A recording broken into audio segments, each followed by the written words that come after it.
It's as close to time travel as we're gonna get. This week in music history with Marty Miller. I really wish there was a way to time travel. Wouldn't you love to go back and watch television news of a certain thing happening in the world in real time, rather than watching what did happen or listening to what did happen, which is obviously what we do here. This is where we go through a week of music history and we do it in less than 10 minutes. This week we are looking at January 20th until 24th. This was the week 3 years ago now we said goodbye to Meatloaf. Our hearts are broken to announce that the incomparable Meatloaf passed away tonight. In 1972 this week, David Bowie announced something extremely personal.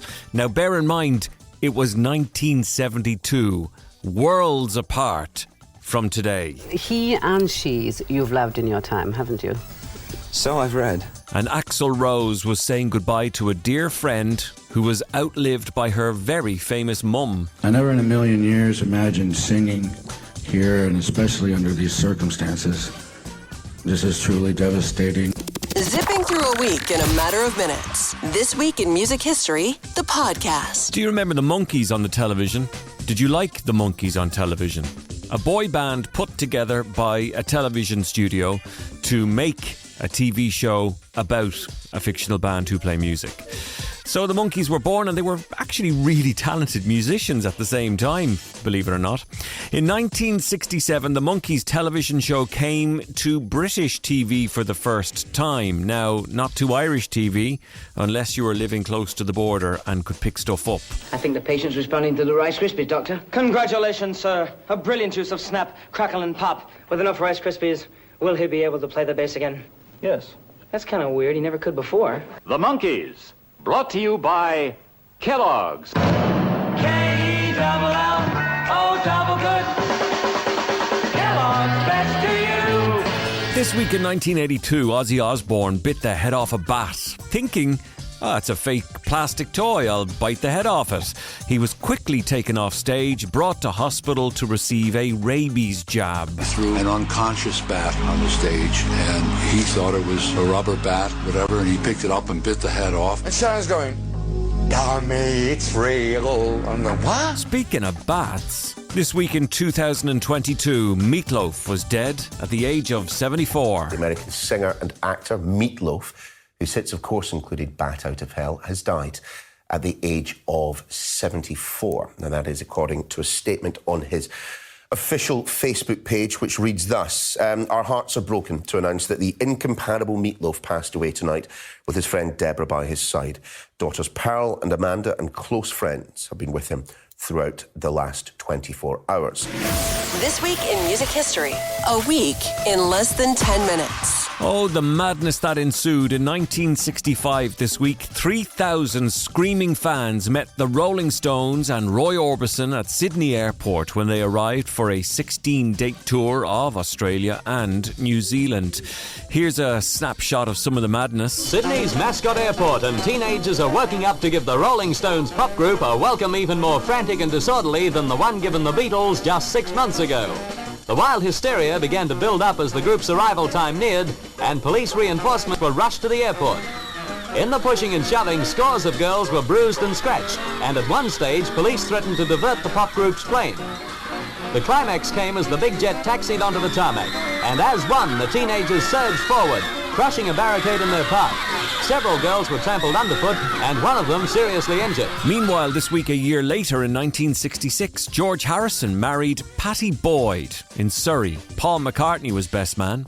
George first met Pattie on the set of the Beatles movie A Hard Day's Night. She left George in the mid-70s and started an affair with Eric Clapton, who of course is George Harrison's best friend. He would write the song Layla about her.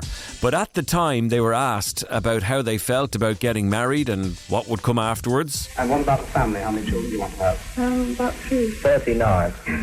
1972, David Bowie came out as bisexual. He did an interview with the music paper Melody Maker and told the world that he liked boys and girls. Then he went on the telly and was asked about it. He and she's you've loved in your time, haven't you? So I've read. Well, I've only heard. Two, but it was you've been asked the question whether you're bisexual or not. Too many times. Yes, and you've never quite answered it. Oh, I have. I said I was bisexual, that's enough. Does that mean, though, that you really are, or does that mean that you're keeping some kind I've of... answered the question. Right, okay. This Week in Music History, the podcast. Did you know Telly Savalas? Would you know his name?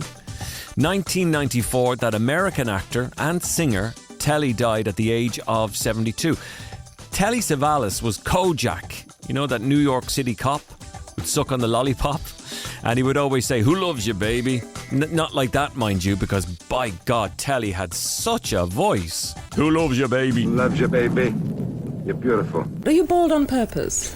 No, not necessarily God's will. He did leave a little something up there, but I had it shaved when I played Pontius Pilate in The Greatest Story Ever Told. The name, too. The name is very, very strange. It's not really Telly, though, is it, Telly? Oh, it's Telly, and it's been Telly long before that Telly has been around. Well, what's the real long name? Telly is the diminutive of Aristoteli, which is a Greek name. Anglicized and bastardized, it's Aristotle. But in Greek, it's Aristoteli, and Telly is the affectionate short name for it. 2023, Elvis Presley's daughter, Lisa Marie, is buried. This is Axl Rose at the funeral. As I'm sure many of you are still in shock, as I feel I'll continue to be for quite some time. I feel like I'm supposed to be texting her, like right now, saying I'm here, telling her how wonderful everyone is. I never in a million years imagined singing here, and especially under these circumstances. This is truly devastating, and I'm sure excruciating for everyone here and all of those affected by her passing. And in 1990, Alan Collins, one of the guitarists from Lynyrd Skynrd, died of pneumonia. He had been ill for quite some time. He was one of the founding members of the band and co-wrote most of the songs, including Freebird, with frontman Ronnie Van Zant. Now, Alan survived the plane crash in 1977 that killed Ronnie Van Zant, and also Steve Gaines and backing vocalist Steve's sister, Cassie Gaines. The fourth member of the 70s Southern rock supergroup to pass away, singer Ronnie Van Zant, guitarist Stephen Gaines, and backup singer Cassie Gaines, having been killed in a 1977 plane crash. Collins had been paralyzed in a car crash 4 years ago, and although already personally devastated by the death of his wife Kathy from pregnancy complications in 1980, he had still turned up at gigs on the group's 1987 reunion tour. This Week in Music History with Marty Miller. And from a plane crash to death on the high seas, Scottish musician Jimmy Bain died. He was 68 years of age. He was in his cabin on Def Leppard's Hysteria on the High Seas cruise. Now, it would be determined it was lung cancer, but Jimmy was best known for playing bass guitar in Rainbow and with Dio, and he also worked with Phil Lynott, working on his tune Old Town. Real tragedy happened last night, just prior to Def Leppard performing, when the band learned that Jimmy Bain passed away here on the ship in his cabin. So weird when somebody dies like that on a cruise ship and you know that he's lying somewhere nearby, refrigerated.